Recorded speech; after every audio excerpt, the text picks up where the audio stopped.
Okay, toodaloo. We are here again with Alex, very safely. Very far away. I don't know, can I touch you? No. Like literally. I'm also leaning back, so no. Okay, no, we're good. And we're going to talk about charts and favorites and exciting book things. We share a mutual love of stats and charts and graphs. And recreational spreadsheets. And nerdiness. I'm actually so proud. Even this morning when I was updating the spreadsheet, I was like, I'm so proud of this.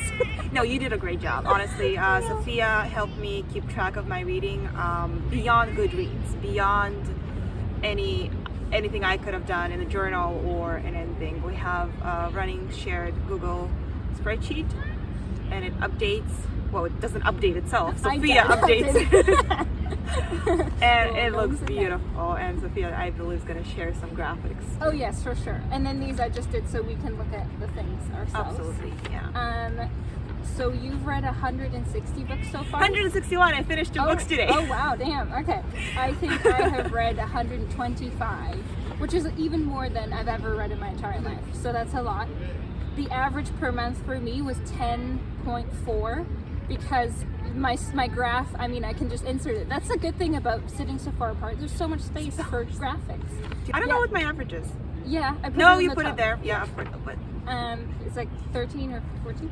13.25. Because we both had a really slow January where we only read 4 books, and then it kind of went up from there. I don't know. I don't remember last January. Do you? Either, because I also quit Instagram for that time. Like, I didn't have social media. What was I doing? Is January 2020, like, did it even exist? Yeah, I have no idea what happened there. And then I think my most active reading months were July and August with 15 a month, which is a lot for me. And then mine was August and November. Does that say 20? Yes, yeah, you read 20 books a month. That's a wild. What happened last month? Okay, I have a disclaimer though. What? Because, 161 books. First of all, I've seen people on Instagram being like, book 445. I was like, excuse me, what? That's a little much. Like, yeah. But good for them. Yeah. So my disclaimer is, it's not about the numbers, obviously, but audiobooks helped a lot. Oh, of course. Like, if I were to do this, the division of how much was physical books and how was audiobooks, it would be audiobooks for sure. And also, it's been a pandemic, and not from a sense where I read more because it was a pandemic or because I had more time, which I probably did. But I was so anxious, like most of the people, that if I didn't have an audiobook constantly playing in the background, my mind would run wild, and I just couldn't afford that. Yeah. So I constantly was listening to something, and like I would finish a book and immediately start a new one. Yeah. And if there was nothing on my hold shelf that was ready to borrow, I would go and see what skipped the line and what's available in our Libby app. Yeah. Which actually led me to find a bunch of new books that I wouldn't have otherwise. Yeah. That's awesome. Sometimes I think I only got to 125 because I read a bunch of poetry books, which go very quickly, and then because in the second half of the year, or starting in August, I changed jobs and was able to read and listen to audiobooks at work as well. What if your work sees that? And now they know. No, they know. They know. They're good. I do all my work, and when I'm done, I can do whatever I want. It's all good. She knows. Yeah, and then the other thing that we were tracking was our rating, or not average rating, our rating, how many percentages for all the ratings, 5-star ratings, whatever. I tracked if it was a part of a series or not because my goal was to read more sequels. I don't know. And then we tracked genres, and then for you also did a breakdown of your nonfiction because you read so much nonfiction. My nonfiction rates went up this year. Yeah, and then we also tracked diversity of the authors that we read. That is to say, like, what sort of racial group, I don't know, like the authors themselves belong to, not the characters. So it wasn't about representation, it was more about which authors we read. And one of my... Okay, so did you have any goals for your 2020 reading? Not like amount, but what you wanted to read? Not really, no, because mid 2020 when everything happened, that's when I was like, well, obviously I'm very privileged to be able to educate myself about a lot of issues that are happening, so I should do that. So it was more of a mid 2020 goal, right, which I really regret that it came this late into the game, but I mean, better late than never. Exactly. I think a lot of people started reading. Absolutely, yeah. It's this year. It tracks, and again, it's just better late than never. And so maybe after May, June, that's when the goal of just seeking out authors and seeking out their diversity authors and their also own voices. Yes, yeah, totally. Yeah. I agree. I always thought that I was reading very diversely in the past, but I only started with the spreadsheet last year, and then I looked at my chart and I was like, that's not as much as I thought it was gonna be. Like it was still like 80% or 90% white authors or something like that last year, and then I was like, okay, I really need to, like the things that I actively consumed were people of color or indigenous authors, when again actually last year I don't think I read a single book by an indigenous author, which was a goal to read a lot more this year, which I did quite well on. So I definitely had the best year reading the least white authors. And it's still 56%. Like it's great. Even within that, obviously there's some middle-aged white straight cis male, I'm sure, that didn't need my money and I gave it to them anyway. But I tried really hard, and I'm sure it will be more and more in the next couple years as well. I don't know, we still discovered some authors. TJ Klune, who's a middle-aged white male, not cis, but still. I mean, I gladly would. Straight. Yeah. But whatever. Oh, sorry. Yes. So I would gladly give him my money. He can take my money anytime he wants. My genre thing is really weird because I read 8% poetry, which is why I read so many books in the first place, and then like 12% middle grade, and then 18% adult titles, which I didn't think I was reading that much adult. 15% or 14% nonfiction, which is kind of whatever. Oh, maybe that was my goal, actually, to read more graphic novels this year, because I have not read a single graphic novel last year, I think. Yeah. When I was looking at, right? I did. Well, more from 0 to 8%.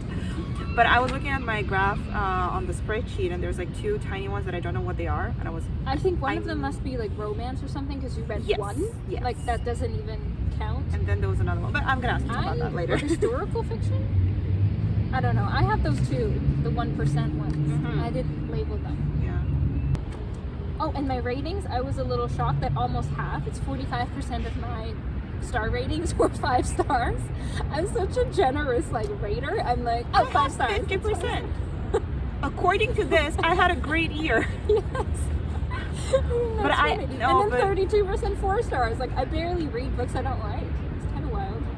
Well, that's a good thing. Not to read books you don't like. No, for me it was some of the ratings that were 5 stars. I felt I really need to interrupt you because it was a quirky. I need to the system and stick with it, because so far this year I tried to write more reviews. That was another thing. Again, you asked me what goals I had. I said none, and now I'm coming up with goals that I had. It's cool. But one of them was to write reviews on books I read, because many times I would go back, and they're for myself. Like I'm not attempting to be a reviewer here at any rate, but because many times I go back and I was like, well, you put 3 stars, but what happened? What did you feel? Example, I gave Misery 5 stars by Stephen King, and I didn't like that book. Yeah. I recognize it's a good book and other people may like it, but I didn't.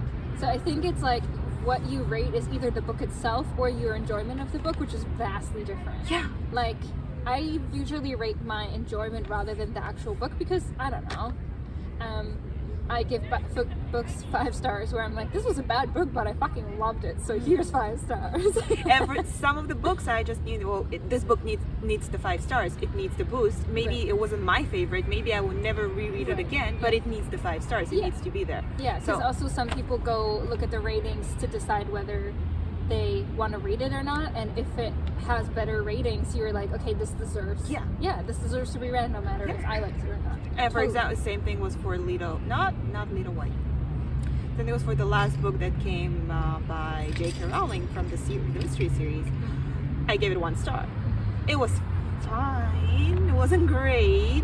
It definitely wasn't a 1-star read, but 1 star. You were like, no, not punishing this book. Yeah. Oh, and I like our matches. We have 33 books that matched. we read So together. I didn't do the opposite where I counted which books that I read this year you've already read. Oh, okay. So this was only the books that you've read and whether I have read them or not. Okay, so So 33 out of 159. Tell us in the comments how much percentage that is. 'Cause I can't. I have no idea. It's not a fifth.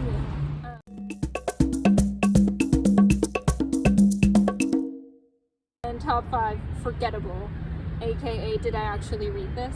That was fun to write. And I want to start with that one because it had a pun Okay. and it needs to be said. Okay.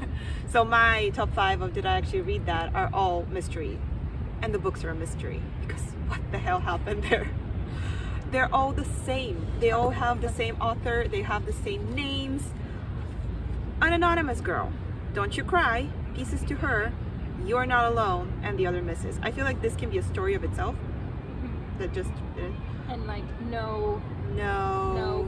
like you don't remember the Pretty plot sure line or- there was a woman and she either went missing or she got killed or both. Okay. My top 5 forgettable ones are The Past and Other Things That Should Stay Buried, which is like a zombie YA book, and it was disgusting. And then I read Witchwood, which is the sequel to Furthermore. I'll put the cover up, that's the only reason why I read it. And then I read Outliers, apparently. And then The Queen of Nothing, which is the third Cruel Prince. I can't even tell you how that book ended. And I don't think I loved the third book, and also I don't remember having read it. I don't know. And then We've Always Lived in the Castle, which I think I read in October. And it was right out of my brain the second I finished it. So when I looked at the list, I was like, oh really, I read this? Apparently I did. Do you want to start with top 5 most unforgettable? Because I forgot my list. that's cool. Because that's the, we forgot we read those 5 books. Oh, yeah. But these are awesome. Yes. So White Fragility, obviously, that was the book to start with. I love mentioning this book to white people and seeing how uncomfortable it makes them. Yeah.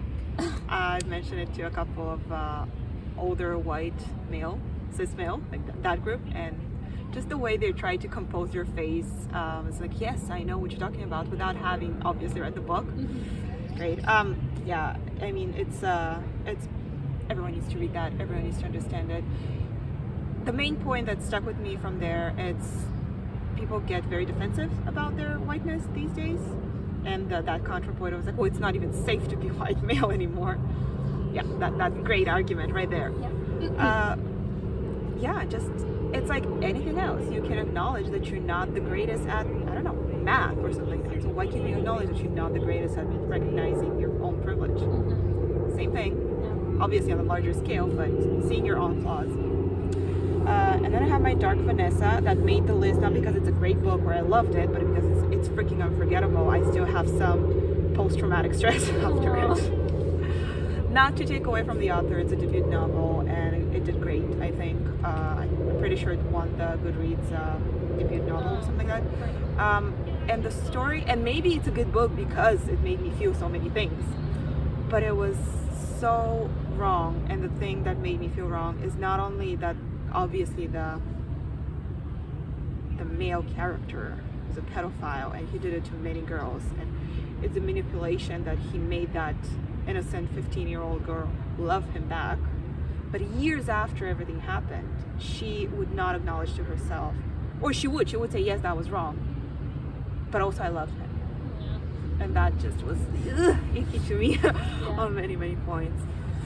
I think that was the point, but that doesn't make it a great, enjoyable read for you. No. It's cool. Oh, my first was Seven Fallen Feathers, which is a book by an Indigenous journalist about 7 kids that died in Thunder Bay, Ontario in the, well, not past 12 years, but from 2000 to 2012, and kind of ties together like our residential school system and how it still affects the students nowadays, that they have to leave their family in order to get their high school education. And it's so heartbreaking. I kept having to remind myself that this isn't some terrible horror novel, but that actually it happened. It's written very non-fiction-y, like it's very much like a report of what happened in the families and the impacts, and tied in with the history, but definitely unforgettable in that sense. Oh, and then Bunny, which is just, I don't know, some random horror book. I thought it was really weird. I think it was more so unforgettable because we were on the island when I was reading it or listening to it. Because I don't read a lot of horror or like that kind of like creature body stuff. It kind of stuck with me, but I did like it. I thought it was kind of cool. It was lots of fun watching you listen to it. And then just be like, oh my god, did they just say that? Without any context, because I haven't read Bunny and I don't plan to. It was so fun watching Sophia just have facial. She's like, and then I like showed you how the bunnies were talking, just like, oh my god, Bunny, you smell like cupcakes, Bunny. And like these creepy fucking voices. So my third unforgettable one is X+Y, a mathematician's manifesto for rethinking gender, and that was one of the books. Right now on my Goodreads, it's rated the least popular book I've read, because you know how it gives you how many. So it has just a little bit. I think over 3,000-4,000 people reviewed or rated it. Oh, the least read? Least read, oh, okay. yeah. So yeah, that's one of the books that I found just because it was unavailable on a quick borrow from audiobooks and I was in between books, and boy do I not regret it, because it was great. It's things that I've been thinking about but didn't have the words or the math knowledge to put into words and explain it. It still lacks. It's not perfect. It's far from perfect, but it's on the right way. It's like a stepstone. So it explains using math and stats, and again, way above my knowledge, it explains why there shouldn't be just female and male traits, and why something shouldn't just be feminine, or something shouldn't be just considered masculine, and how that's harmful and how that's not representative at all, and why it doesn't make sense to live in a society that does those things. Yeah, So, I read it too, and I love that she was acknowledging that in certain things it was very important to take gender into account. Like when it's about reproductive rights, she's like, yes, people with uteruses should have the opinion on that, and the other people shouldn't. So like she acknowledges that gender or sex or whatever comes into play in very certain fields, and then a lot of other fields were just like, why is it a feminine thing to be caring? Why is it a masculine thing to be competitive? Like when it comes about personality traits, that's when she's like, that's when we should just like not use like gendered language at all. And that was what really made it awesome for me, because she was like acknowledging the one side of being like, this is a like women's issue or whatever, and then the other side being like, this doesn't need to be gendered, this is just convoluting this very important conversation.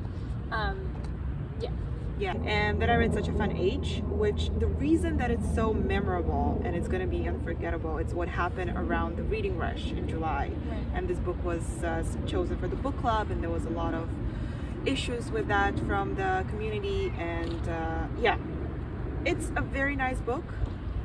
I think I gave it 4 stars, if I'm not mistaken. Again, also a debut novel, so great that it got the recognition that it got. It's currently being supported by Reese Witherspoon's book club. I'm fully expecting to see a movie or a series adaptation. Like, I was reading it, and before I knew that Reese was behind the book, I was like, she's probably gonna take it and she's gonna star in it, because the main character is Reese Witherspoon.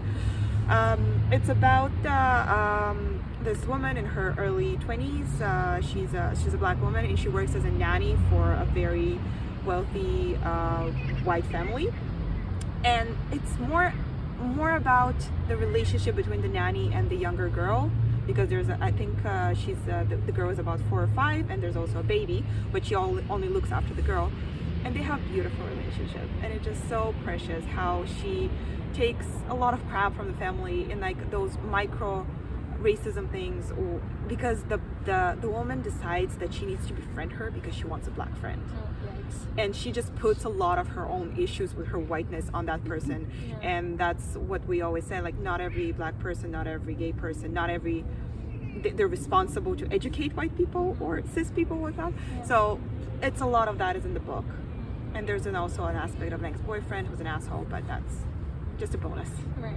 So that was a great conversation starter. I'm sure it made it into a lot of book clubs, and I can't wait for the adaptation. It's gonna be great, for sure.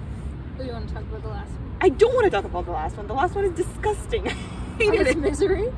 No, it's Earthlings. I changed it. I changed it because I finished Earthlings about a week ago. I need to sit on that one, talk for a while. Alright. I don't actually know what that's about, I think. Okay.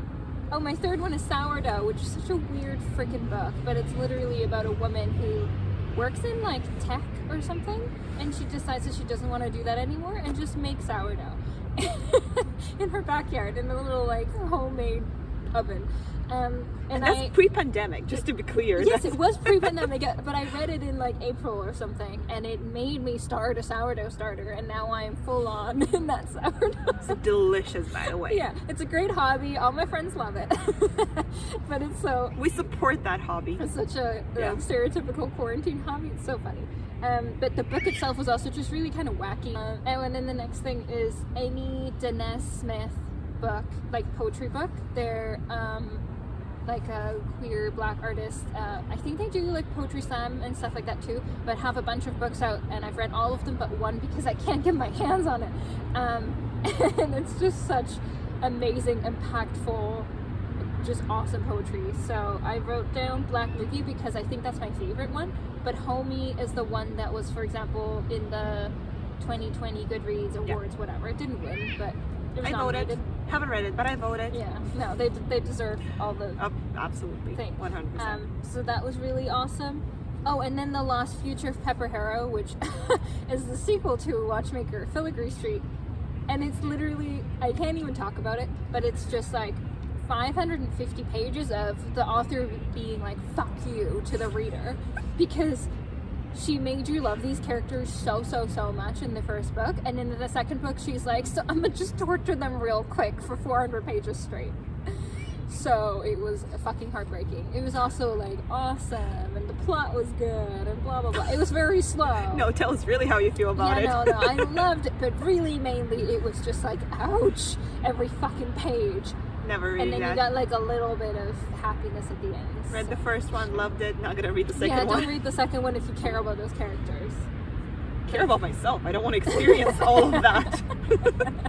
I know, Earthlings. It's by a Japanese author, the present author's second book, and they call her the queen of capturing the outsider's experience. Okay. Which I'm gonna, unfortunately, read her first book probably. Yes, the outside. So, Earthlings, first of all, it has the cutest little hedgehog on the cover. I saw that. The cover's So, adorable. that was mistake number one. Don't judge a book by its cover. It's about this woman. Well, it starts with, she's a girl and her cousin, and they believe that they are a magician and an alien from another planet. And they've been sent to Earth for some reason, and they're trying to get back to their home planet. So, they feel like very much so they're feeling outsiders.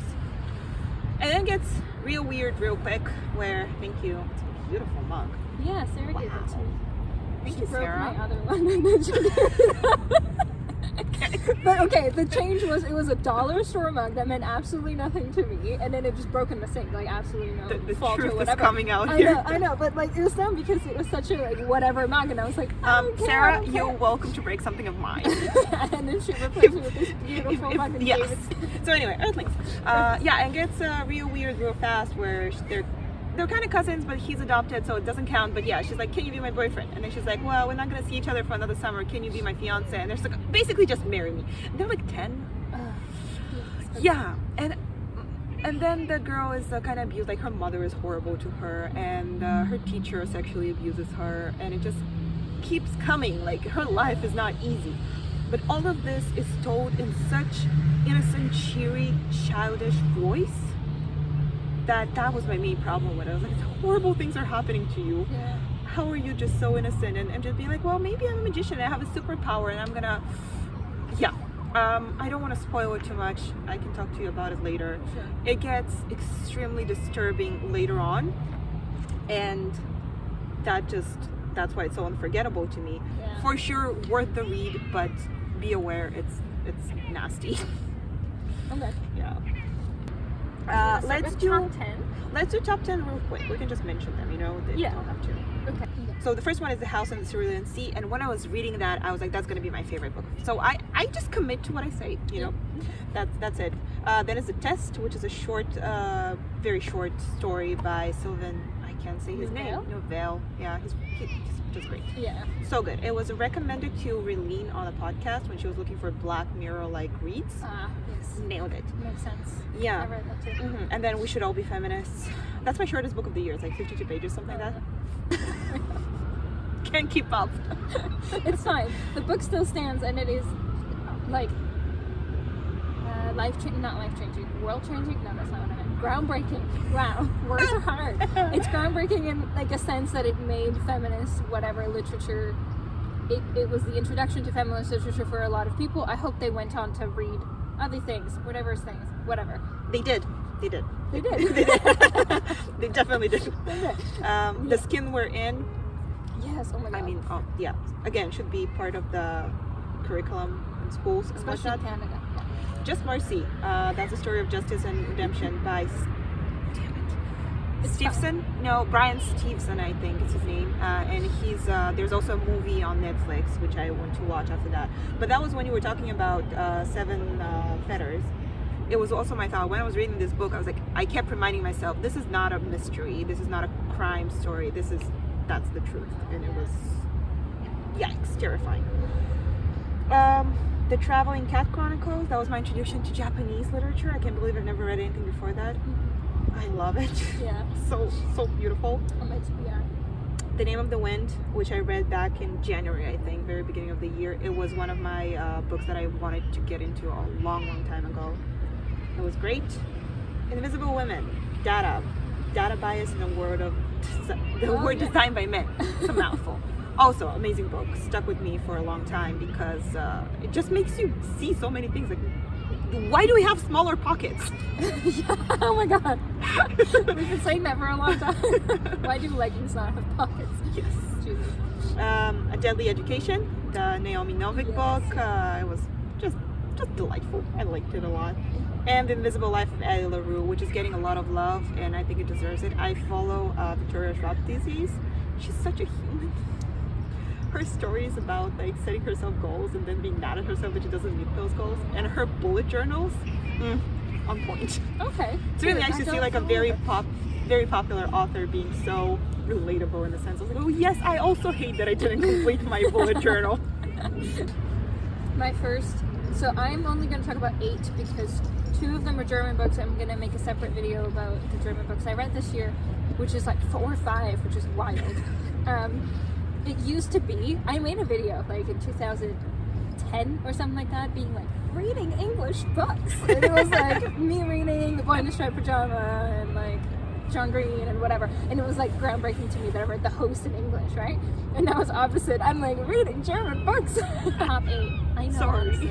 It's also The House in the Cerulean Sea, just like such a sweet little hug in a book. That's how you said it in your review. It is a hug in book form. A Beautifully Foolish Endeavor, which is such a weird thing to put a sequel on your top 10 or top 8 or whatever, but it just like, I wanted to highlight every single passage. I loved An Absolutely Remarkable Thing, but the sequel, like, I think was even better. Like, I don't know what happened, but oh my god, so fucking good. And it just made me want to talk about the space with everyone, and like, I can't because I can't. Oh my god.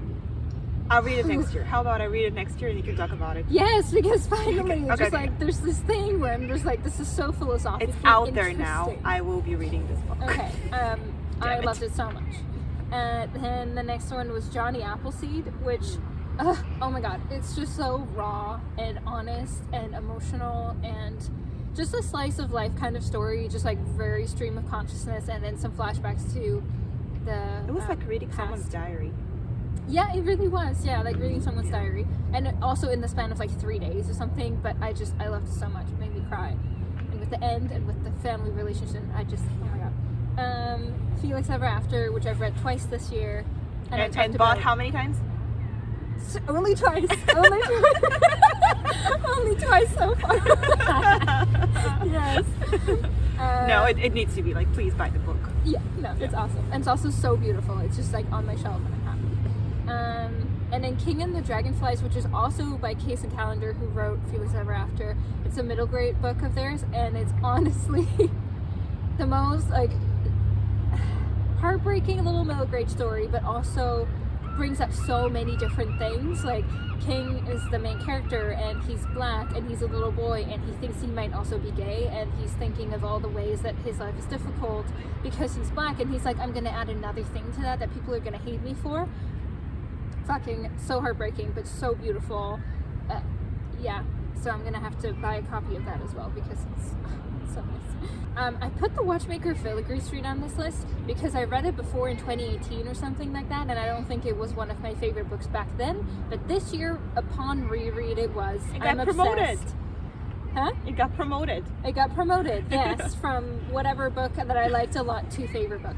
And I actually want like a Clockwork Octopus tattoo, so We can make it happen. that might happen.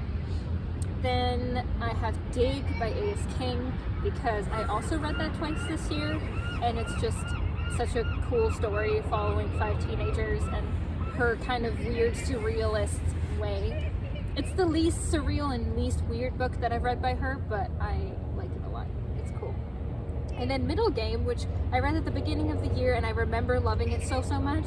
Oh, I had the I forgot. I had the goal to read more long books, and Middle Game was one of them. Middle Game has a quote that I really want a tattoo of. Yeah. It's hummingbird girl surviving on caffeine and sugar. Okay, now I don't remember it. Damn it.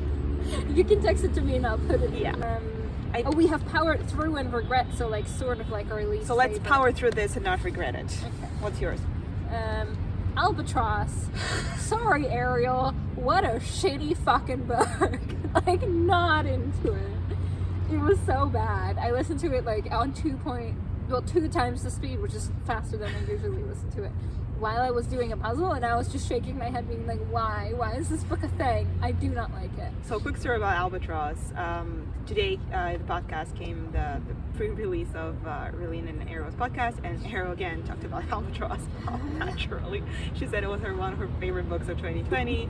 It's very funny, blah blah blah. But she's saying that a lot of people are like, she makes everyone read the book. She makes everyone wants to read the book, and a bunch of people in the US can get it. Like, it's not available in the US. It's only available in Canada. I've done my share of it. I've shipped one book to the US. It's out there. Look for it. You gave Albatross to someone? Yeah. Oh. There was a person on the Discord that was saying, well, I want to read the book. Ariel wants me to read it. I don't know like where to get it. I was like, you know what? If you don't mind, send me your address. I bought the book. Supported the author. Okay. That's I'm awesome. not gonna read the book, but I hope they like it because I hope they really like it. didn't. I hope they share it. It was yikes. And then 8 Perfect Murders, which was one of the mystery books I read, and it just wasn't great. I just didn't like it. The idea was great. The ending was disappointing AF. Yes. Yeah. That's my problem. And just with the mystery whole books. thing, I was like, oh, okay. Mystery books should do better. They really should. The Strange Case of Dr. Jekyll and Mr. Hyde. Again, it was a pleasure watching Sophia. On the island, just me being like, I fucking hate this. I hate this so much. But I read it, and now I left it in the Airbnb on the island. Because it's a very beautiful book, so just the outside. And then Calling My Name, which I feel bad about, but it was just really bad. It was, okay. It was a good effort. It was also a debut novel, and the book was such a mess. Anyway, it doesn't matter, but you could tell that it was someone's first book because they wanted to do all of the things that a writer does in the first book. So the first time the title appears in a book, I'm very happy about it. Oh. And the second, third, fourth, fifth, sixth time, I'm like, I get it. It's calling your name. Like, oh my god. It was painful, but I read it and whatever. Just in case you missed it the previous 4 times. Yes, yeah. It's calling my name. Come on. And then Of Mice and Men. It just drives home the fact that I should not read classics because I do not enjoy them pretty much ever. Okay. The Undoing Project, a friendship that changed our blah blah blah. It's long. It's one of those titles, you know. It's about a book about by Michael Lewis, and he's like a known business psychology author, whatever. So it's a book about the author of Thinking Fast and Slow. So David, I can't pronounce his name, and it's Jewish, and I can't pronounce it, whatever. And his partner, where they did research together.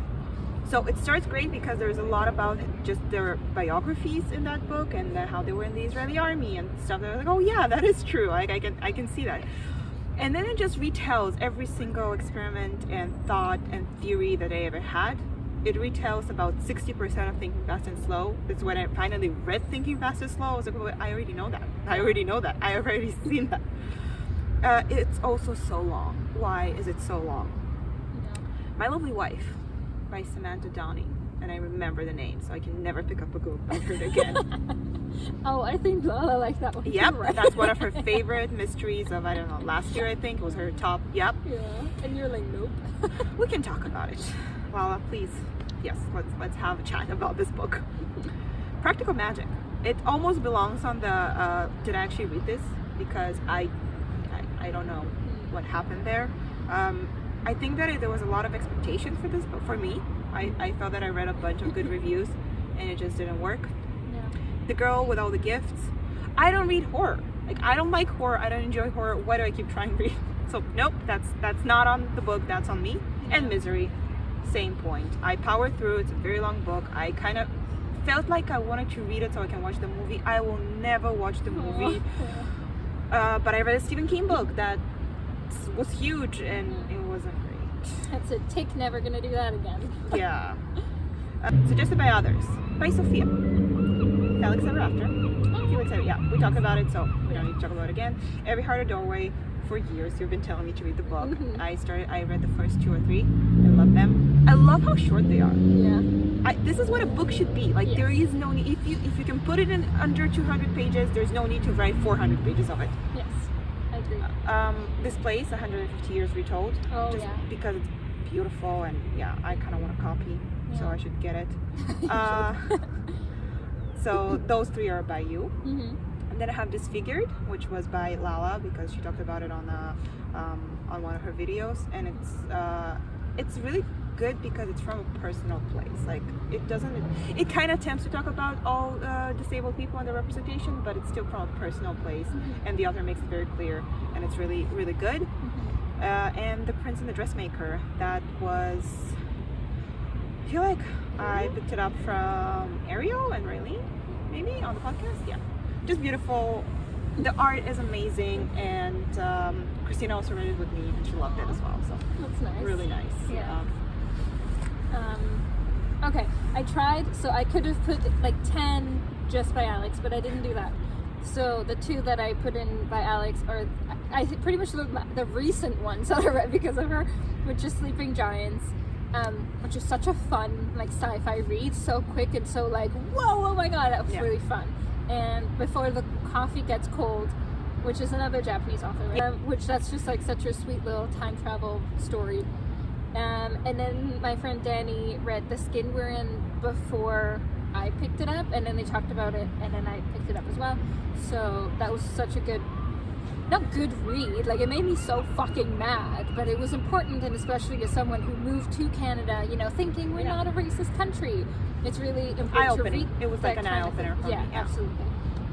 Then Lala has been shouting about Elatsoe for like a year, and I read it because of her. And I called it my cinnamon book because it's such a like slow, sweet story, and every time I picked it up I was like, ah, like, it was just so nice. It was just such a nice book. I don't know why that has to do with cinnamon, but it made sense in my head. And then, I think you said cinnamon cookie. You said like it's the one you bite in. When you bite into a cookie and there's some cinnamon in it. Yeah, totally. Okay, that's where that metaphor came. And you're pleasantly surprised, and it makes you feel all warm inside. That's what you said. Yeah. Yes. Okay. Awesome. Wow. Passy is smart. Oh, and then the other one, it wasn't personally suggested to me, but I read it because I saw one of my friends gave it 4 or 5 stars on Goodreads, so I was like, okay, I'll pick it up too. Just Tin Man. Yes, I bought it because of the cover, because it's the most beautiful cover I own, but also Quinn gave it a high rating and a good review, so I was like, okay, I'm gonna read it, and then I loved it too. Yeah. So thank you. That's it, we're done. We're gonna go inside. Well, no, we're not gonna go inside and get warm. We're gonna go into our respective insides. I was like, no way, there's a banana. Jesus. We're gonna go get warm. Thank you to everyone who recommended books. Yes. Thank you to everyone. I don't know what I'm saying. We're just like, okay, whatever. Okay, bye. Can you imagine if we had made this video a year ago and we were like, we're 6 feet apart, don't be mad at us. I'm putting hand sanitizer on.